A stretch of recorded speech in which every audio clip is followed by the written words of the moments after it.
Les amigos, une fois n'est pas coutume, aujourd'hui je vais vous raconter une histoire dont l'objet sera ou seront les méchants les plus détestés de l'histoire du XXe siècle. Alors ce n'est pas parce que ce sont les méchants préférés d'Indiana Jones, mais bien parce que ce sont les personnages qui ont commis les pires atrocités dans la réalité durant la Seconde Guerre mondiale. Les nazis ont accompli de telles atrocités, de telles horreurs, qu'il y a presque un aspect surnaturel, à tel point qu'à la fin de la Seconde Guerre mondiale, on a véhiculé tout un tas de légendes, de mythes concernant leurs agissements cachés, leurs intentions un petit peu occultes. Alors je vais vous parler évidemment de ces fameuses légendes de la base secrète en Antarctique, qui a été une légende extrêmement tenace, qui a perduré tout au long de la seconde moitié du XXe siècle, et encore plus à l'avènement d'Internet. Beaucoup se sont plu à colporter ces idées selon lesquelles il y avait une base en Antarctique secrète construite pendant la Seconde Guerre mondiale, et c'est évidemment l'endroit où se serait réfugié Adolf Hitler à la chute de l'Allemagne nazie. Alors absolument personne n'a pu prouver l'existence de cette base, mais beaucoup continuent à y croire. Mais cette histoire a peut-être été inspirée par une autre légende, un autre mythe, un petit peu moins connu, mais qui lui aussi est né à la fin de la Seconde Guerre mondiale et a été colporté jusqu'à nos jours. Alors là on ne parle plus de base en Antarctique, mais de base en Arctique. Alors c'est tout pareil, sauf que là, on est au pôle Nord. Alors vous allez me dire, c'est un petit peu la même histoire, encore des foutaises, encore des trucs de complotistes. Eh bien les amis, coup de théâtre. En 2016, il y a seulement 6 ans, des scientifiques russes ont fait une découverte extraordinaire sur une île désolée tout au nord de la Russie, la terre d'Alexandra. Alors ils avaient de bonnes raisons d'aller chercher là-bas, on va reparler juste après, mais sachez qu'ils ont trouvé des trucs assez extraordinaires. Il y a notamment les restes d'un bunker, des munitions, des équipements et des manuscrits inscrits en allemand. C'est donc attesté, il s'agissait bien d'un avant-poste nazi secret, isolé dans l'Arctique, et avouez que c'est complètement surprenant. Alors il faut que je vous précise que la terre d'Alexandra est une île très isolée, je vous l'ai dit. Il y fait des conditions climatiques atroces la moitié de l'année puisqu'on est au-delà du cercle arctique et qu'il y fait nuit 6 mois dans l'année.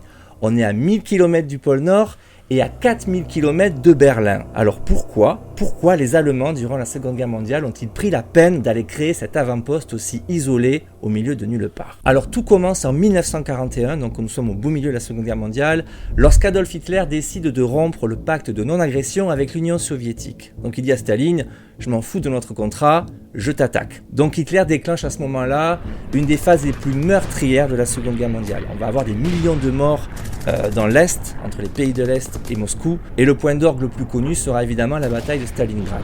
Alors Hitler déclenche cette attaque contre l'Union soviétique avec l'intention évidemment de conquérir la Russie, mais Hitler a une obsession. Il ne veut surtout pas refaire les erreurs commises par Napoléon au XIXe siècle. En effet, l'armée napoléonienne avait été surprise par l'hiver russe extrêmement rude et avait été littéralement défait essentiellement pour des conditions climatiques. Les Russes étant chez eux, ils avaient beaucoup mieux géré l'hiver. C'est pour cela qu'en 1942, Adolf Hitler en personne ordonne la création de cette petite base météo isolée tout au nord de la Russie, le but premier étant de prévenir l'état-major allemand des aléas climatiques qui pourraient survenir et qui pourraient empêcher l'armée allemande de progresser, voire même de la mettre en danger. Alors la terre d'Alexandra, l'île qui a été choisie pour l'édification de la base, était un territoire russe. Alors vous allez me dire, mais comment se fait-il que personne ne s'en ait rendu compte? Comment se fait-il que les Allemands aient pu s'installer comme ça en toute impunité sur ce caillou qui faisait partie du territoire de l'ennemi?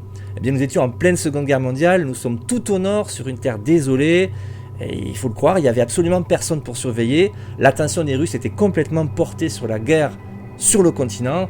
Du coup, voilà, ils ont pu faire ça en toute impunité, loin des regards. Alors en 1942, d'un coup d'hydravion, tout un tas d'équipements sont acheminés sur place avec des hommes et très rapidement, on édifie une base. On va la baptiser Schatzgraber, qui veut dire chasseur de trésors ou chercheur de trésors. Pourquoi ce nom? Mais écoutez, on va reparler un petit peu à la fin, j'avoue que c'est assez énigmatique.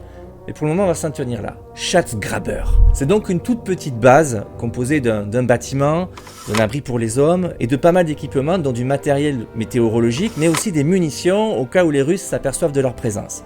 Heureusement, ils n'auront pas à s'en servir puisque absolument personne ne se rendra compte qu'ils sont là, en tout cas pas avant 2016. Alors depuis, des archives ont été trouvées qui ont permis notamment de localiser précisément l'emplacement de ce petit bunker, et c'est ce qui a permis aux scientifiques russes en 2016 de retrouver tous ces vestiges. Mais ces archives ont également permis de retrouver beaucoup de photos, beaucoup d'indications sur la nature de cette base, et c'est pour ça qu'on a autant d'informations aujourd'hui. Alors en plus de l'équipement, vont être laissés sur place une dizaine d'hommes qui sont composés de militaires, de scientifiques et d'opérateurs radio pour maintenir le lien avec l'Allemagne. Alors tout se passe plutôt bien, on va dire, même très bien durant les les 2 premières années, puisque cette station météo, malgré le climat extrême, sera régulièrement ravitaillée et donc pourra travailler sereinement loin des regards. Ils vont même envoyer environ 1000 bulletins météo à l'état-major allemand, ce qui permettra d'éviter quelques déconvenues à l'armée allemande, mais pas complètement puisque vous connaissez la suite. En effet, le vent commence à tourner et 2 ans après, sous les coups de butoir des Alliés, l'armée allemande, vous connaissez l'histoire, commence à péricliter et commence à reculer et à se désorganiser. Et ce qui se passe naturellement pour cette petite base isolée, c'est que les ravitaillements sont de moins en moins nombreux, ils s'espacent, ça devient compliqué. Et les conditions sont encore très très rudes, à tel point qu'en 1944, durant l'hiver, on vient à manquer de vivres. Alors l'équipe de la base a une idée. Au printemps 1944, ils se décident à chasser les ours polaires. Ils ont des munitions, je vous l'ai dit, qui n'ont pas servi à tuer des hommes, mais à tuer des ours. Ce qui va se passer, c'est qu'ils vont manger de la viande de ces ours. Et ce que je ne m'explique pas, je n'ai pas trouvé la réponse à aucun endroit durant mes recherches, ils ont mangé cette viande crue. Absolument crue, ils ne l'ont pas fait cuire.